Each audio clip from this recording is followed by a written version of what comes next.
أعوذ بالله من الشيطان الرجيم بسم الله الرحمن الرحيم الحمد لله رب العالمين والصلاة والسلام على أشرف المرسلين وعلى آله وصحبه أجمعين رب اشرح لي صدري ويسر لي أمري واحلل عقدة من لساني يفقه قولي بسم الله الذي لا يضر مع اسمه شيء في الأرض ولا في السماء وهو السميع العليم اللهم صل وسلم وبارك على سيدنا محمد طب القلوب ودوائها وعافية الأبدان وشفائها ونور الأبصار وضيائها وعلى آله وصحبه وبارك وسلم تسليما كثيرا أما بعد. Alhamdulillah para jemaah sekalian, para penonton, kaum muslimin muslimat, khususnya jemaah Masjid Kasim, Assalamualaikum warahmatullahi wabarakatuh. Apa khabar para jemaah semua? Mudah-mudahan insya-Allah sihat walafiat. Mudah-mudahan diberikan kesihatan, kebaikan dunia akhirat. Amin ya rabbal alamin.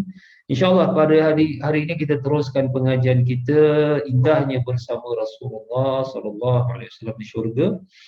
Dan hari ini kita nak bicarakan tentang perkara benda negatif lah, iaitu 5 sebab hilangnya rasa cinta pada Nabi sallallahu alaihi wasallam. Seringkali dalam buku yang kita bincangkan di sini, amalan indahnya bersama Rasulullah di syurga, menerangkan amalan-amalan bersama Rasulullah, cara-cara untuk bersama baginda di syurga. Hari ini kita nak bicarakan sebab-sebab pula, antara sebab yang mana hilangnya rasa cinta kepada baginda sallallahu alaihi wasallam. Dia ada macam-macam lah, tapi hari ini kita nak bicarakan 5 sebab hilangnya rasa cinta kepada baginda sallallahu alaihi wasallam. Sebab kalau kita dah tak ada rasa cinta pada Nabi, tidak ada perasaan dengan Rasulullah, problem tu, itu masalah sebenarnya. Dan ini tanda-tanda hati berpenyakit, hati ada problem. InsyaAllah kita akan bicarakan sebab-sebabnya secara umum. Mudah-mudahan memberi manfaat, sebab orang yang amat mencintai baginda akan dikumpulkan bersama Rasulullah. Kalau dah tak ada perasaan cinta, tak ada perasaan kasih sayang, tak ada perasaan langsung kepada baginda sallallahu alaihi wasallam, macam mana? Setengah-setengah orang dia langsung tak mau tahu, dia langsung tak berkisah pun dengan baginda alaihi salatu wasallam. Ini nak kena check ni apa problem ni. Baik para penonton, kita mulakan pengajian kita dengan membaca surah Al-Fatihah. Mudah-mudahan Allah Subhanahu wa taala menanamkan dalam diri kita ini perasaan kita, cinta kita, hati kita, perasaan cinta kepada Rasulullah sallallahu alaihi wasallam, dan mudah-mudahan insya-Allah dikumpulkan bersama baginda di syurga ala hazihi niyah wa ala kulli niyatin salihah wa ila al-habibil mustafa sallallahu alaihi wa alihi wasallam. وإلى جميع المؤمنين والمؤمنات الفاتحة. أعوذ بالله من الشيطان الرجيم بسم الله الرحمن الرحيم الحمد لله رب العالمين الرحمن الرحيم مالك يوم الدين إياك نعبد وإياك نستعين اهدنا الصراط المستقيم صراط الذين أنعمت عليهم غير المغضوب عليهم ولا الضالين آمين يا رب العالمين. Alhamdulillah. Para jemaah rahimakumullah, hari ini kita nak bicarakan tentang 5 sebab hilangnya rasa cinta kepada Nabi sallallahu alaihi wasallam. Pertama sekali para penonton rahimakumullah, antara sebab hilangnya rasa cinta iaitu tidak mempelajari kehidupan baginda dengan betul. Kita tidak didedahkan dengan pendidikan bagaimana sifat Rasulullah sallallahu alaihi wasallam. Kita pada hari ini didedahkan dengan media, dengan televisyen inilah, dengan canggih sekarang, macam-macam rancangan dan sebagainya, didedahkan dengan budak-budak lagi zaman sekarang, didedahkan dengan filem-filem Marvel, Batman, Superman, Spiderman, macam-macam man lagi. Jadi orang lebih terdedah dengan dia. Maka budak-budak sekarang lebih suka dengan Spiderman, Superman, Batman. Jadi apabila tidak didedahkan sifat Rasulullah kepada anak-anak kita, kepada begitu juga orang-orang dewasa hari ini. Mereka lebih terdedah kepada penyanyi, pelakon, pemimpin sana sini yang ada yang betul tak betul, wallahu alam. Jadi ini yang menyebabkan hilang, tak ada rasa cinta kepada Nabi. Apabila disebutkan tentang Rasulullah, apabila disebutkan tentang Nabi kita, mereka orang Islam tak ada perasaan. Hilang rasa cinta pada Nabi sebab mereka tak tahu, banyak yang tidak tahu. Saya teringat apabila satu kisah saya lihat dekat YouTube, ada seorang African American lah. Dia bukan orang Islam asalnya. Dia ceritalah dulu pengalaman ketika dia masuk Islam. Ketika itu tengah kecoh. Kita tahu dulu kecoh pasal kartun, terutama daripada Holland ke apa lah. Mereka melukis kartun, habis seorang tu pakai jubah ke apa, dia atasnya dia taruh bom, dia kata ini Muhammad. Mana dia tuduh ni Rasulullah yang bom sana bom sinilah ajar orang. Jadi kecoh satu dunia, negara Islam marahlah benda ini, menghina seorang Nabi yang kita cintai. Jadi ada African American ni, dia merasa hairan tengok orang-orang Islam. Macam mana dia orang Islam hina sikit Nabi saya berada. Sedangkan di kalangan mereka orang-orang Nasrani, kadang-kadang ada orang hina Nabi Isa, hina Jesus, mereka buat tak kisah. Jadi dia heran kenapa kalau sebut Nabi Muhammad, hina Nabi Muhammad ni, marah orang Islam. Jadi ketika itu dia bukan Islam, dia orang Nasrani, dan dia cubalah belajar menyelidik tentang kehidupan Muhammad. Dia katalah, dia pun baca berapa, jadi akhirnya mula tertarik. Pada awal dia tak tahu langsung siapa Muhammad ni, siapa Nabi kepada orang Islam. Jadi dia tertarik pasal apa? Memang betul para jemaah, kalau kita baca sejarah Rasulullah, memang cukup menakjubkanlah sejarah baginda, dan kita memang boleh jatuh cinta dengan Rasulullah. Ini belum nampak lagi, sahabat-sahabat lagi nampak Rasulullah, lagilah hebat. Jadi akhirnya African American tu, dia dah baca, akhirnya dia tertarik dengan Rasulullah, dan akhirnya dia masuk Islam sebab dia baca akhlak Rasulullah sallallahu alaihi wasallam begitu hebat. Jadi sebab itu kita hari ini tidak didedahkan, media tidak didedahkan dengan sifat-sifat Rasulullah sallallahu alaihi wasallam. Kita pun kadang-kadang ada juga buku-buku yang diterbitkan, macam satu buku terkenal, 100 Influential People in the World. 100 manusia yang paling berpengaruh di dunia. Ini bukan orang Islam yang buat. Dia letakkan yang pertama sekali yang paling berpengaruh ke dunia ni, iaitu Muhammad. Ini orang-orang bukan Islam sendiri yang dedahkan tentang siapa Rasulullah. Sebab tu dalam buku ni kita bicarakan indahnya bersama Rasulullah di syurga. Dia ada diterangkan secara ringkas lah tentang hebatnya kedudukan sifat Rasulullah dunia akhirat. Saya baca sedikit sini. Baginda adalah sebaik-baik manusia, baginda adalah rahmat kepada seluruh alam. Masya Allah. Baginda dipuji kemuliaan akhlaknya oleh Al-Quran. Baginda adalah penghulu anak Adam dunia akhirat. Baginda adalah Rauf dan Rahim, pengasih penyayang. Baginda adalah manusia yang paling agung. Baginda adalah contoh tauladan terbaik. Segala makhluk tunduk kepadanya. Baginda adalah penyuluh ilmu dan kebaikan. Baginda mahukan agar umat manusia mendapat kebaikan dunia akhirat. Baginda yang amat susah hati jika para sahabat dan umatnya ditimpa kesusahan. Baginda yang dimuliakan Al-Quran dengan panggilan yang mulia. Baginda yang mendapat selawat berterusan dari Allah Ta'ala, malaikat dan umatnya. Baginda adalah nur. Baginda adalah seorang yang amat menyayangi umatnya. Baginda yang telah mengeluarkan penduduk Mekah dan Madinah serta ramai manusia dari kegelapan kepada cahaya keimanan. Baginda yang bersedekah sehingga tidak menghiraukan akan ditimpa kemiskinan atau kefakiran. Banyak lagi dalam buku ini diterangkan sifat-sifat kemuliaan, kehebatan, sifat yang begitu mulia dimiliki oleh Rasulullah sallallahu alaihi wasallam. Jadi tajuk kita iaitu sebab-sebab hilangnya rasa cinta kepada Rasulullah. Antara sebabnya kita tidak belajar betul-betul fokus tentang kehidupan akhlak baginda peribadi Rasulullah sallallahu alaihi wasallam. Kalau kita belajar tentang peribadi, memang kita akan terharu. Sehingga kan saya pernah terdengar ada seorang yang belajar di negara Arab, dia balik sekali, memang kadang-kadang negara Arab ni tak baca Maulid Berzanji Daibai, tapi bila balik dah boleh faham kan bahasa Arab. Apabila dibacakan Maulid Berzanji Daibai ni, dia menitiskan air mata sebab diterangkan sifat-sifat Rasulullah yang cukup luar biasa. Jadi pertama sekali, kalau kita didedahkan dengan sifat mulia Rasulullah SAW, memang kita akan terpegun dan akan rasa cinta kepada Nabi. Ini pertama para jemaah. Yang kedua, antara perkara penyebab hilangnya rasa cinta kepada Nabi, iaitu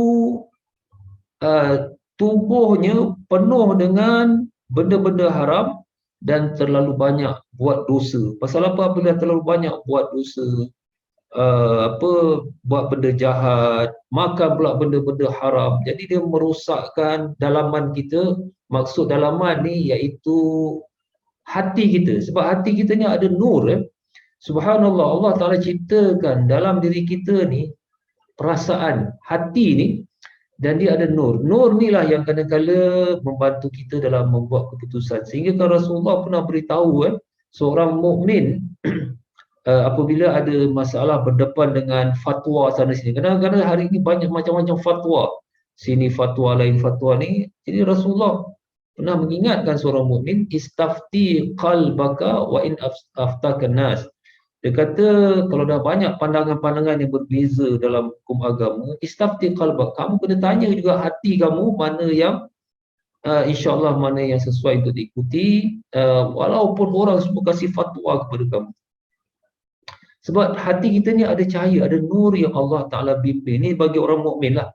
Allah akan bimbing kita, hati kita, tapi dengan niat kita makan yang baik, benda yang halal, tidak banyak melakukan dosa-dosa besar. Tapi kalau dah banyak dosa-dosa besar, banyak benda-benda haram, hasil penipuan, hasil rasuah, hasil daripada makan haram, jadi akhirnya dia akan menutup nur dalam hati kita sehingga dah tak boleh merasakan.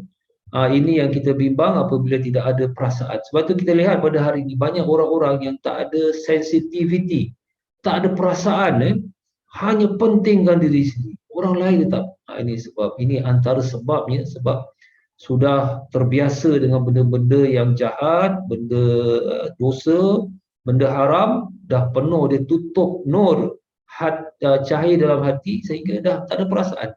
Sebab tu orang-orang macam gini yang tidak mau bertaubat, istighfar pada Allah, masih mempertahankan perbuatan jahat dia makan duit haram, penipuan, duit rasuah dan buat dosa pun macam tak ada malu lagi nak buat dosa. Sebab tu orang macam ini kalau disebut tentang Rasulullah, kadang-kadang dia pun tak ada perasaan.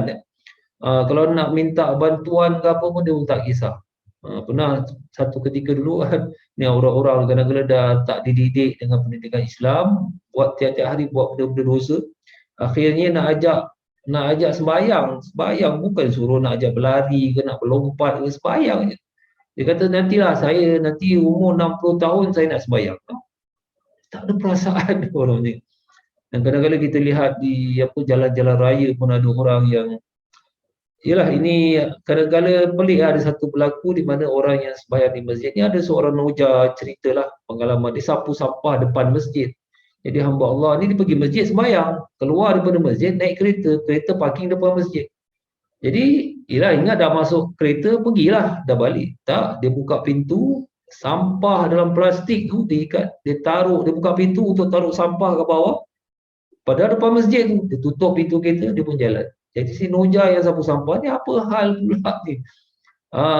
Nak keluar masjid, lepas tu buang sampah depan masjid.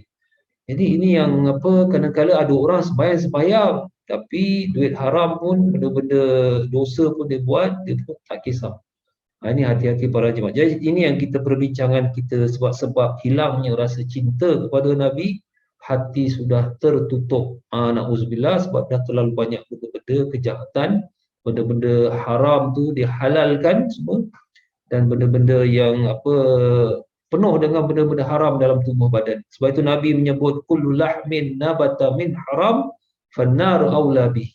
Kullu lahmin, setiap tubuh yang tumbuh daripada hasil haram, maka nerakalah yang paling sesuai. Sehingga para ulama mengatakan bahawa kita ni kalau terlalu banyak sangat buat dosa besar, buat dosa, hati kita jadi gelap. Dia titik hitam gelap. Kadang-kadang dia dah istighfar apa pun masih lagi susah nak buang benda tu. Mereka kalau betul-betul dia menangis, bertaubat kepada Allah, mungkin dapat dikeluarkan balik hitam legam tu dalam hati kita. Ini yang kedua para jemaah. Yang ketiga antara sebab-sebab mengapa hilang rasa cinta kepada Nabi SAW, sebab antaranya juga iaitu memiliki akhlak yang buruk. Tadi semua dia makan haram-haram, duit haram, buat dosa besar, semua dia buat. Sekarang ini memiliki akhlak buruk, lidah yang jahat, sikap buruk lah. Iaitu terutama lidah. Lidah ni apabila selalu sangat buat cakap kotor-kotor, cakap yang bukan-bukan, akhirnya dia akan mengotori hati dan perasaan kita. Sebab cinta kepada Nabi ni perlu pada hati yang bersih, hati yang baik dan suci, insya-Allah. Jadi kalau lidah ni terlalu jahat, dia akan menggelapkan hati kita. Sebab itu Rasulullah menyebut ab'adakum minni manzilah, orang yang amat dibenci Rasulullah dan jauh daripada Rasulullah nanti, as-sarsarun al-mutasyaddiqun al-mutafaihiqun. As-sarsarun yang jauh daripada Nabi, orang-orang yang membebel, suka bertekak, mulut bising, cakap bertekak, kemudian belagak sombong, wal mutafaihiqun mutasyaddiqun, yang suka mengatur orang, melaga-lagakan orang, lidah jahat. Jadi kalau ada Nabi sebut ini orang-orang macam ini lidahnya jahat, yang akan lebih jauh daripada Nabi, menunjukkan orang-orang macam ini sudah tidak ada, hilangnya rasa cinta kepada Rasulullah sallallahu alaihi wasallam. Sebab selalunya akhlak buruk ni hasil daripada hati yang gelap. Sebab tu Nabi menyebut inna fil jasadi mudghah. Sesungguhnya dalam tubuh kita ni ada seketul daging. Kalau baik, baiklah. Kalau jahat, jahatlah tubuh kita, iaitu hati perasaan kita lah. Mana kalau hati kita bersih, hati kita baik, insya-Allah akan melahirkan akhlak yang baik. Tapi kalau hati dah jahat, sifat jahat dalam hati, akan melahirkan akhlak yang buruk dan lidah yang jahat. Sebab tu ada orang ni kadang-kadang tak habis-habis kerjanya mencaci, mengutuk orang lain, tapi dia lupa diri dia tentang keburukan. Sebab itu Imam Ghazali rahimahullah mengingatkan, orang yang bijak ni orang yang sentiasa mencari-cari keburukan diri sendiri, dan itu yang orang bijak. Bukan orang bijak sentiasa mencari-cari keburukan orang lain. Ini hari ini sekarang tak habis-habis cerita orang lain. Tapi apabila orang cakap pasal diri dia, dia marah pula. Apa saja cakap pasal diri aku, kita cakap hal orang lain sudah. Diri dia sih tak suka orang memperkatakan, tapi dia cakap hal orang, bukan main. Jadi lidah para jemaah, lidah yang jahat, sombong, cakap besar, cakap membebel, bertengkar, belagak sombong, ini semua Rasulullah kata ab'adakum minni manzilah, orang yang paling jauh daripada Nabi di hari akhirat, lidah. Yang keempat antaranya memiliki sifat orang munafik. Ini Rasulullah menyebut, ini semua penyebab menjadikan hati jadi keras. Hati kalau dah jadi keras, itu yang menyebabkan susah nak tanamkan rasa cinta kepada Nabi. Jadi memiliki sifat munafik sebagaimana Nabi menyebut, arba'un man kunna fihi kana munafiqan khalisan. Siapa yang memiliki sifat empat ini, kalau ada sempurna, maka dia dah seperti sempurnalah munafik dia. Kalau dia halalkan lagi, kalau dia halalkan perbuatan empat ini, dalam Islam kita tahu benda haram kita halalkan, takut-takut boleh terkeluar daripada Islam. Apa dia? Kalau bercakap asyik berbohong je. Kemudian kalau janji tak pernah menepati janji. Kemudian kalau diamanahkan tak pernah berlaku amanah, dan kalau bergaduh sikit, kadang-kadang ada orang dia dah bagus tapi gaduh sikit, cakap sikit, wah dia caci orang tu, dia kutuk orang, khasama fajar, dia caci, ada silap sikit dia caci, dia kutuk orang, lidahnya jahat. Jadi orang munafik ni para jemaah, ini kalau tidak diobati habis, takut na'udzubillah hari akhirat problem. Dan ada munafik ni, sebab munafik kena tahu ada yang masih Islam, ada munafik terkeluar daripada Islam. Munafik yang masih Islam, kalau dia buat benda, dia tahu benda ni salah, benda jahat, tapi dia tahu tapi buat tak kisah. Yang terkeluar daripada Islam, yang munafik yang tidak beriman ataupun menghalalkan perbuatan jahat. Rasuah halal, penipuan halal, duit haram halal. Benda-benda haram semua dia cakap halal. Ini boleh terkeluar daripada Islam. Jadi ini para jemaah, sifat-sifat munafik ini kalau kita tak cuba bersihkan, dia akan mengotori, menggelapkan hati kita supaya itu menjadi hati yang keras, tak ada perasaan. Akhir sekali para jemaah, iaitu yang kelima, mereka yang menghina golongan yang dicintai Rasulullah sallallahu alaihi wasallam.